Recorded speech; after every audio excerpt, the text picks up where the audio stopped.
Hello, dear participants of Piano Excellence for Life program. We are continuing to talk about piano technique. And in today's lecture, I want to give you a little bit more insights on how to combine the main principles of piano playing we discussed in our previous lecture. Let's recap and remember what were these three most important and fundamental aspects of piano technique. Number one was independence of each finger. Number two was the use of wrist and forearm. And number three was the use of entire arm. And the most beautiful and effective way of piano playing is actually combining all three.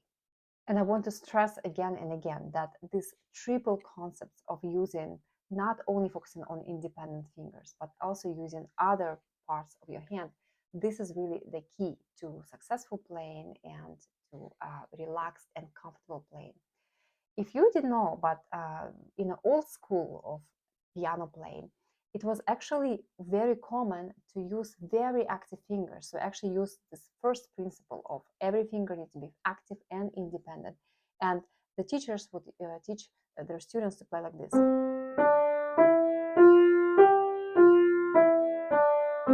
So this part of the hand had to be completely immobile. It couldn't move. So what the teachers would do, they would literally grab a coin and then put it on a student's hand, and they'll ask them to play scales, and the coin had to stay still. So even though there is maybe something good here, right? So the wrist is not doing that, right? It's not a dancing or wiggling wrist, so it's nice. But if you only focus on that specific way of playing, your sound will always be dry. And what is actually much worse than that is that you might even develop some injuries, right? Because it will cause this kind of static position on the wrist will cause a muscle strain. Now, on the other hand, there are some schools, and even some of them are still exist. And in those schools, the teachers are focused on playing everything with the entire engagement of the arm. So they actually use the third basic principle of piano technique when we do use all parts of the arm. And they just really put it under spotlight. And that's the most important and basic principle of everything. And just to give you an example, what this can sound like. For example, if we take Rachmaninoff's C-sharp minor prelude, the famous one. So on one hand, yes, he does use those big chords, right?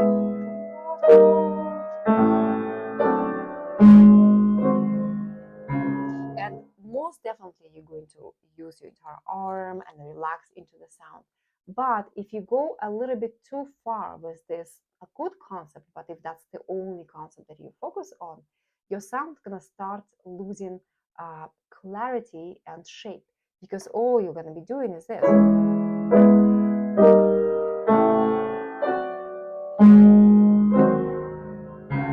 Right?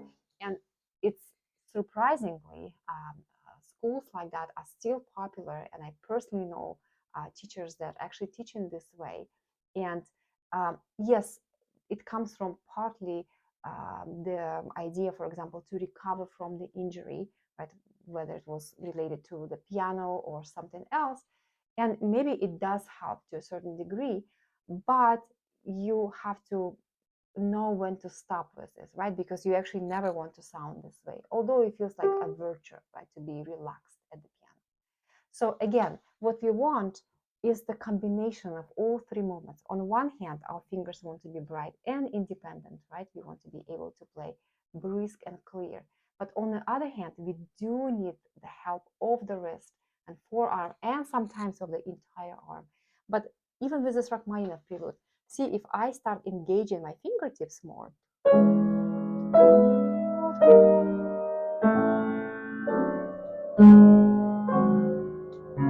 sounds much better, as opposed to this.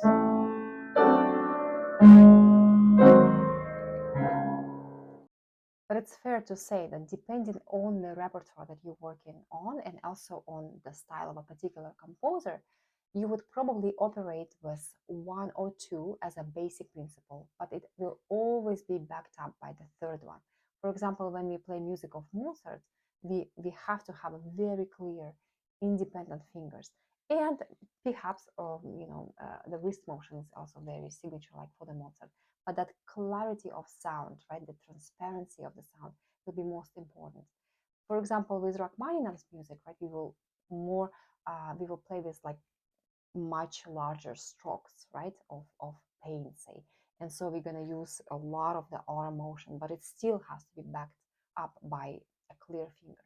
So it's always combination of three, but something will be more on a surface level and something will be sort of hidden, but still there.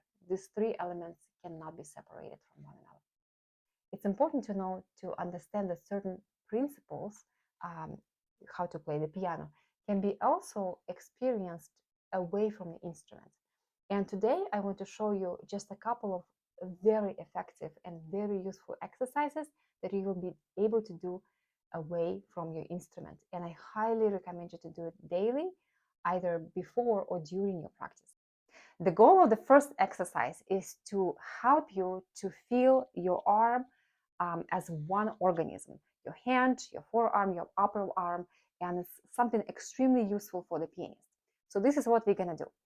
I want you to rise on your toes, put your hands up and keep them relaxed, and then gently drop them. And make sure not to stop your arms. Let them be heavy and let them stop whenever they want to stop. And then when they're completely still, you will slowly bring your body up and really try to focus on how your hands are feeling. They feel pretty warm and heavy and relaxed, and it's actually a great feeling. The second exercise, very simple, is to make sure your neck is also relaxed and can move freely. So just go ahead and do very, very slow turns. You can go move your neck to the side and back and forward to relax the muscles of the neck. Exercise number 3, make sure your shoulders are loose and relaxed, or you can use the metaphor of liquid shoulders. And then make a fist and put your arms up and shake them, just like you would play maracas. This exercise helps to feel your entire arm again as one without lifting your shoulder, right? So you want to make sure when you play piano, never lift the shoulders. The shoulders are always loose and relaxed. So do it again and then relax. You can do it 3 to 5 times. And another exercise, bring your arms forward, and with each finger, except for finger 1, you will quickly do this motion of bending, right? Each finger will be at 1, 2, 1, 2, 1, 2, 1, 2, 1, 2, 1, 2, 1, 2, 1, 2. Make sure to keep finger straight and whole, and don't bend it too much, right? The finger has to stay a wholesome as a whole. 1, 2, 1, 2, 1, 2, 1, 2, 1, 2, 1, 2, 1, 2, 1, 2. And do this exercise fast and without any tension. I love this exercise. I call it layers. So your hands are silent on your knees, and you're going to move them with counting. 1, 2, 1, 2, 1, 2, and then back on your knees. And every time, just you make sure that your entire arm is engaged. 1, 2, 1, 2, 1, 2, 1, 2. Be careful not to do this immediately, right? So first you want to make sure that you are seating yourself, right, on the surface, and only then you can engage your arm. 1, 2, 1, 2, 1, 2, and 1, 2. And as you approach the instrument, I want it to be your habit to move your hands like this, whatever you're starting, right? Whatever piece you're working on, even if you just play a simple scale, right? So you're always aware of your hand motions. You want to make sure that our technique is healthy yet effective, right? So we not only are able to relax at the piano, but we also can be effective with our fingers. And in our next video and mini lecture, we will talk about specific exercises that we can do at the piano, as well as how to play scales, canon, and some practical suggestions for the etudes. Thank you for your attention, and I hope this was a useful lecture that you can apply in your practice. Enjoy.